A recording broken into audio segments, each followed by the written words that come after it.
The question that arises at the beginning is, what are the benefits of targeting for us? Allow us to recount them for you.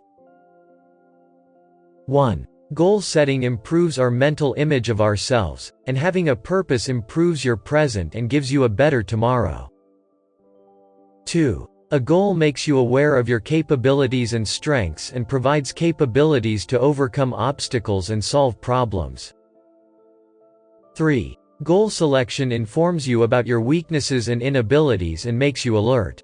It is quite clear that people with high performance focus more on their strengths, and it should be known that awareness of weaknesses and inabilities can sometimes solve serious problems. That is, a person can try to overcome his shortcomings by being aware of them, turning them into strengths, and improving and progress in planning and setting goals.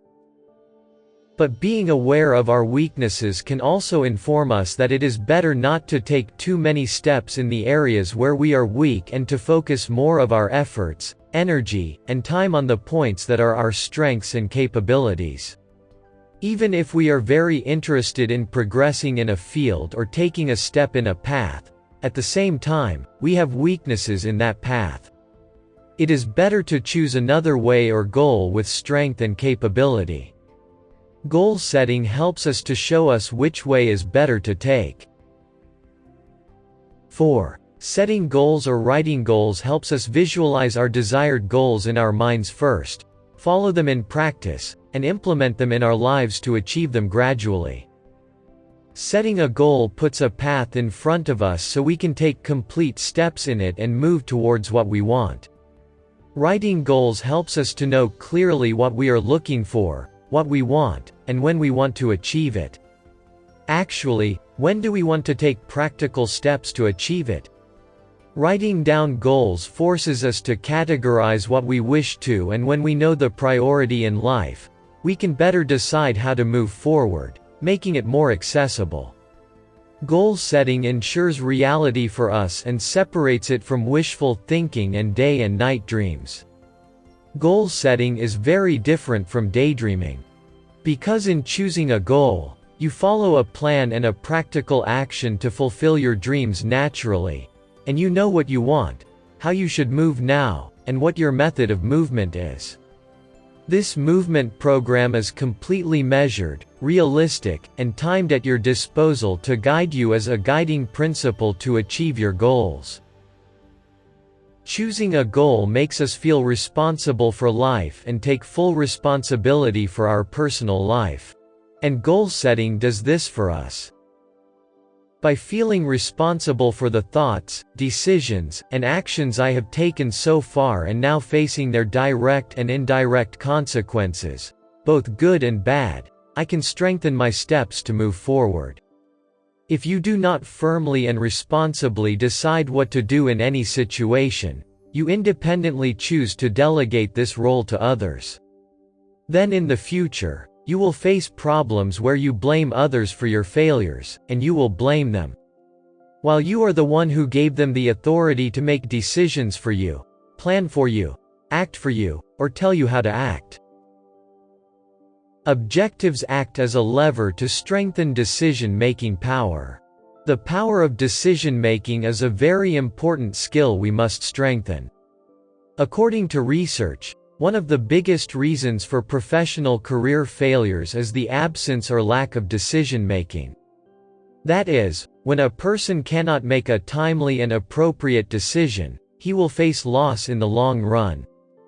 Goal selection is used as a criterion that enables us to become good decision makers and be successful people in our personal, family, professional, financial, economic, and scientific life.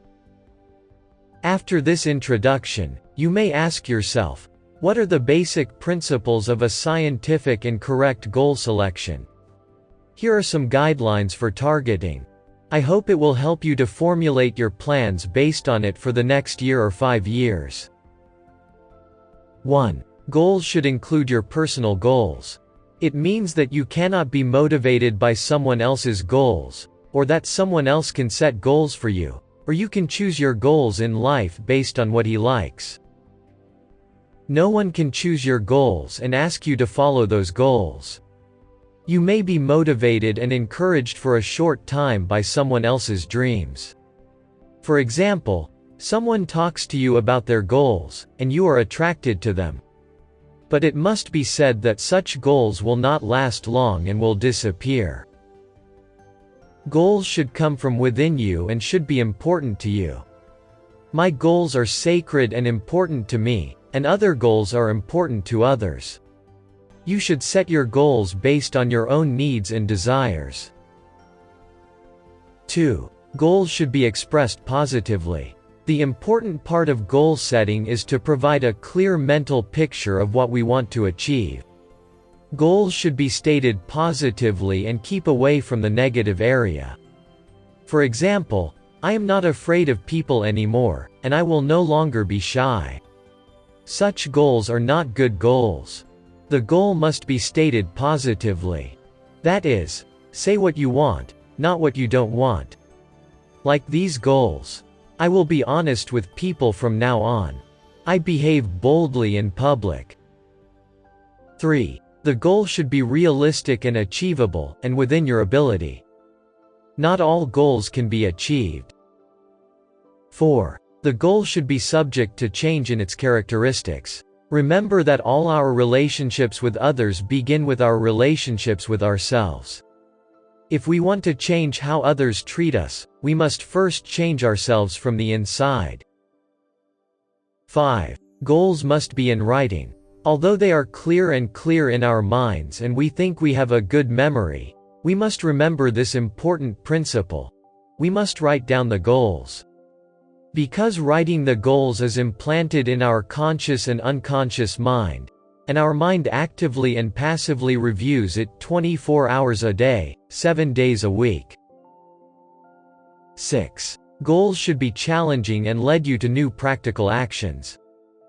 Goals should not be so simple and trivial that they do not motivate you. Goals should be neither too easy nor too difficult. Because the goals are simple or very simple, we are not motivated to do them. If they are very difficult, we postpone doing them. Goals should motivate you, not push you to the point of hitting you.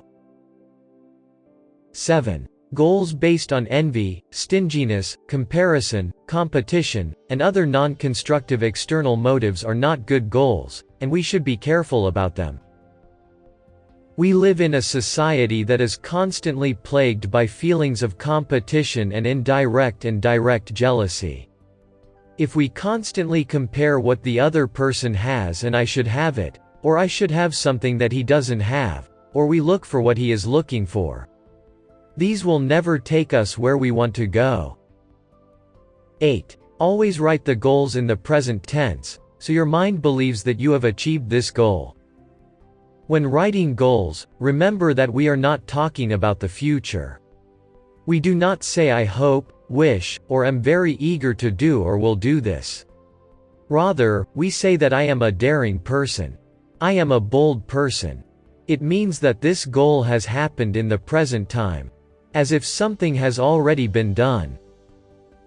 9. Goals should be non-comparable. That is, the goal should be something that will put you in the highest emotional position and make you happy. Not what you feel you have to feel superior to someone else. Rather, the goal should always be wholly personal and internal and related to you. 10. The goal must be physically present. That is, it must be written, duplicated, and pasted on the door and wall, in the refrigerator, in the room, in front of the bed, or under your desk where it is constantly in front of your eyes until always reviewed regularly. The goal must be seen. I will explain the importance of this point as an example. It is said that one of the great masters of mysticism, who was also a master of the art of archery, invited his most popular student to see his shooting. His student had already witnessed more than 100 times how skillfully his master shoots and hits targets with a bow. But he decided to obey his master's order this time and watch his shooting. The master and the student went to a field next to the monastery and reached a beautiful big tree. The master took a flower from the wreath around his neck and placed it on a branch. Then he opened his bag and took out 3 things: his beautiful bow, an arrow, and a white handkerchief with jasmine flower embroidery. Then, a few hundred feet from the goal, he stood in front of his goal and asked his student to close his eyes with a handkerchief. The student did the teacher's order. The master asked, "How many times have you seen me practicing the original and ancient sport of shooting?" The disciple replied, "Every day, master. And you have always hit the red flower from a distance of 300 yards." The master said, "I will do this today with my eyes closed." With a handkerchief tied over his eyes, he pulled the bowstring with all his might. He aimed his bow at the rose and released the arrow. The arrow missed by a long distance and didn't even hit a tree, a branch, or a flower.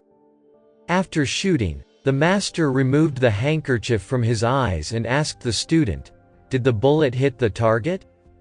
The student replied, "No, master, it went too far." "Today, you wanted to teach me the power of concentration and show me that you can do miracles. Is it true?" "No," said the master. "I taught you a very important lesson about the power of concentration. I wanted to show you that when you want something, you just have to focus on it. Try to see it. No one will ever reach a goal that he does not see. Therefore, we should see our goal well in our mind so we can imagine how to achieve it."